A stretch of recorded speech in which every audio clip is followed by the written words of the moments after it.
அண்மை செய்தி, கிழக்கு கடற்கரை சாலை மற்றும் OMR சாலையில் பொது போக்குவரத்து சேவை தற்காலிகமாக நிறுத்தப்படும் என்ற அறிவிப்பு தற்போது வெளியாகி இருக்கிறது. நாளை பிற்பகல் ஃபெங்கல் புயல் கரையை கடக்கும் போது பொது போக்குவரத்து தற்காலிகமாக நிறுத்தப்படுவதாக ஒரு அறிவிப்பு வெளியாகி இருக்கிறது. அதனை நாம் அண்மை செய்தியாக பார்க்கிறோம்.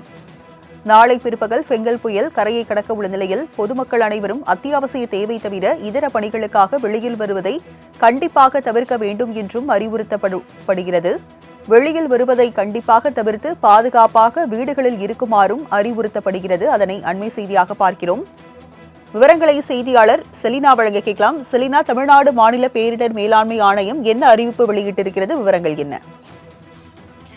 ஃபெங்கல் புயல் நாளை கரையை கடக்க இருக்கக்கூடிய நிலையில் சென்னை, திருவள்ளூர், செங்கல்பட்டு, காஞ்சிபுரம், கடலூர், விழுப்புரம், அதே போல மயிலாடுதுறை ஆகிய மாவட்டங்களில் கனமழையுடன் கூடிய குறிப்பாக காற்று என்பது அதிகமாக வீசக்கூடும் என்றும் 60 முதல் 90 கிலோமீட்டர் வேகத்தில் காற்று வீசக்கூடும் என்பதற்காக நாளை குறிப்பாக சென்னை, திருவள்ளூர், காஞ்சிபுரம், செங்கல்பட்டு ஆகிய மாவட்டங்களுக்கு பள்ளி கல்லூரிகளுக்கு விடுமுறை என்பது அறிவிக்கப்பட்டிருக்கிறது. அதே போல தேர்வுகள் போன்ற எந்த நிகழ்வுகளும் நடத்த வேண்டாம் என்றும் அறிவுறுத்தல் விடுக்கப்பட்டிருக்கிறது. கனமழை எச்சரிக்கையின் காரணமாக இதர மாவட்டங்களுக்கு மாவட்ட ஆட்சியர்கள் பள்ளி கல்லூரிகளுக்கு விடுமுறை அளிப்பது குறித்து தேவைக்கேற்ப முடிவெடுக்க வேண்டும் என்றும் தெரிவித்திருக்கிறார்கள். IT நிறுவனங்களில் தங்களது பணியாளர்களை நாளை வீட்டிலிருந்தே பணிபுரியும்படி அறிவுறுத்த வேண்டும் என்று கேட்டுக்கொள்ளப்படுவதாகவும் குறிப்பிட்டிருக்கிறார்கள். அதே போல நாளை பிற்பகல் கரையை கடக்க இருக்கக்கூடிய இந்த புயலின் காரணமாக கடற்கரை சாலை மற்றும் OMR சாலைகளில் பொது போக்குவரத்து சேவை என்பது தற்காலிகமாக நிறுத்தப்படும் என்று தெரிவித்திருக்கிறார்கள்.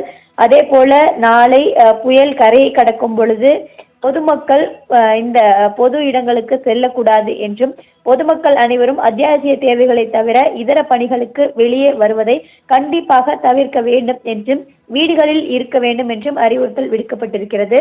குறிப்பாக கடற்கரை, பொழுதுபோக்கு பூங்காக்கள், கேளிகை நிகழ்ச்சிகள், அதே போல பல்வேறு நிகழ்ச்சிகளுக்கு செல்வதை தவிர்க்க வேண்டும் என்றும் தமிழ்நாடு மாநில பேரிடர் மேலாண்மை கேட்டுக்கொள்வதாக தற்பொழுது அறிவிப்பு வெளியிடப்பட்டிருக்கிறது.